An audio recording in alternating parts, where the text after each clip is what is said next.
I'm Mike. Welcome back to the shop. Today we're going to flush the old coolant out of this 1972 Corvette and replace it with new antifreeze. I'll show you how to do it. To do this job, we will be using 3 gallons of concentrated antifreeze, a bottle of the flusher and cleaner. The 350 cubic inch Corvette has an 18.5 quart capacity, so that equates to almost 4.5 gallons. To begin this process, you first must remove the radiator cap on the overflow tank in the engine compartment. Safety first here. Never ever open a cooling system that is hot or warm to the touch. You could get burned by the expanding fluid. So this is cold to the touch. Basically just remove the cover, and this will allow the fluid to drain down from the radiator without creating a vacuum. Next we'll go underneath the car. To do the next part of the job, you're going to need something to catch the used coolant and direct it. It's the way the petcock is directed, it'll be real messy if you just let it drain on its own. So I'm going to use a funnel and drain it into this kitty litter bucket. The radiator petcock is on the lower left hand side, the driver's side of the radiator, and it's right here. I'm going to give you a close-in view of it.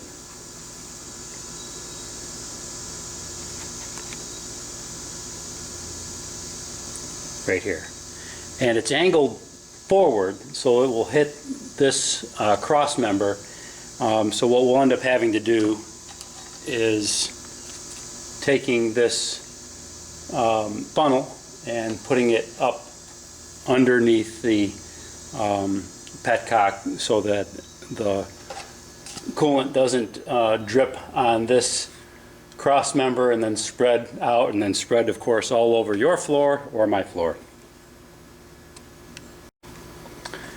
To open the petcock, I'm going to use a small rubber mallet just to get the petcock started, and then I will manually open it.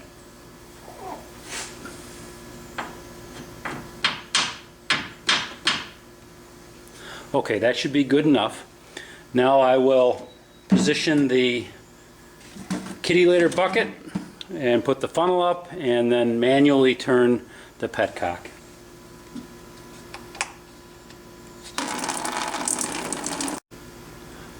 Once it's done draining, close the petcock.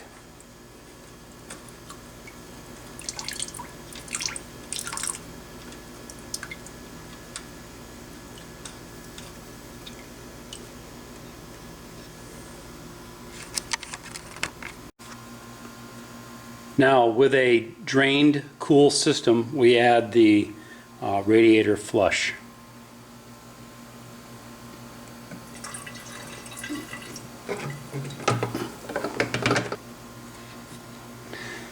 Now we fill the remainder of the system with water.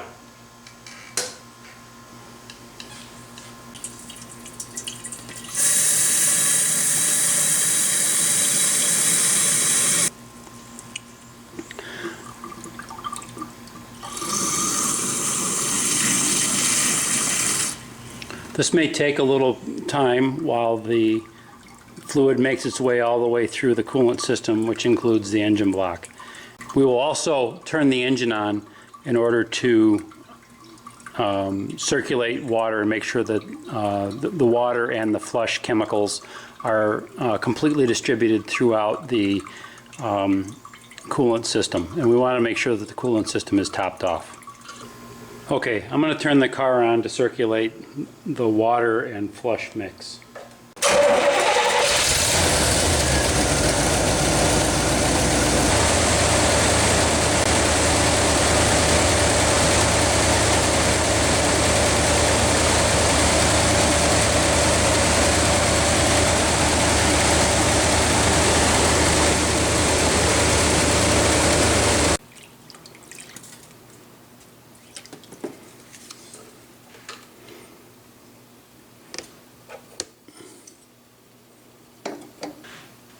Okay, so now the system is fully filled with the water and radiator flush.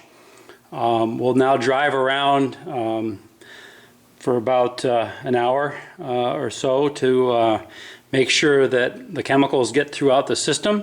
Then we'll come back and cool the car down and drain it again, and then put the coolant and water mixture in for the final fill.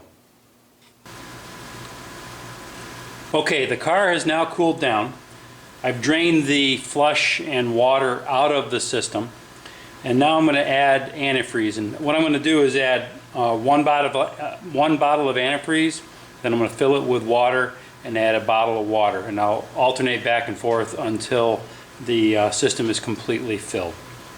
One trick as you're putting in the antifreeze is turn the bottle slightly at an angle.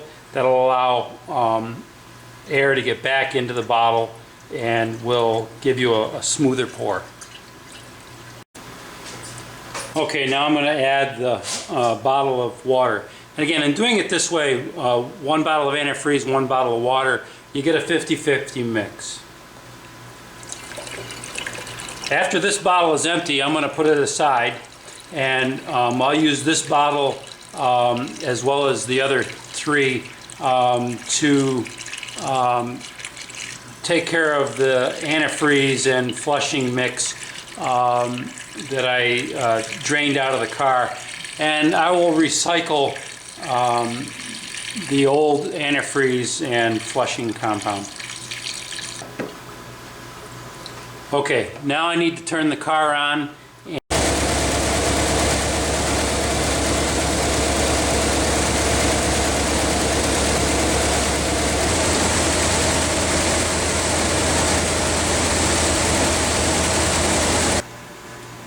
After putting the radiator cap back on, I let the car idle for about 5 minutes in this hot, humid Central Florida day. The car got up to 190 degrees, so it's working the way it should. I hope you found this video helpful.